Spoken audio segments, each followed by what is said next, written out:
How to adjust brightness and contrast of an image in Adobe Photoshop. The brightness and the contrast adjustment lets you make simple adjustments to the tonal range of an image. 1. In the menu bar, select Image, then Adjustments, and then Brightness or Contrast. 2.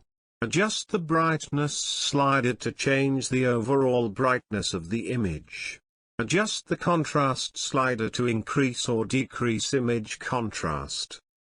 3. In the Properties panel, drag the sliders to adjust the brightness and contrast. Dragging to the left decreases the level, and dragging to the right increases it. The number at the right of each slider reflects the brightness or contrast value. Values can range from 150 to plus 150 for brightness, 50 to plus 100 for contrast. Click OK. To change the brightness or contrast of small parts of your image, use the Dodge or Burn tool.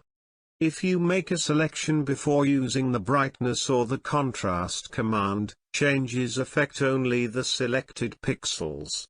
Similarly, if you have a multi-layered image, your adjustments affect only the selected layer. Done. Thanks for watching. Remember to subscribe, like and share.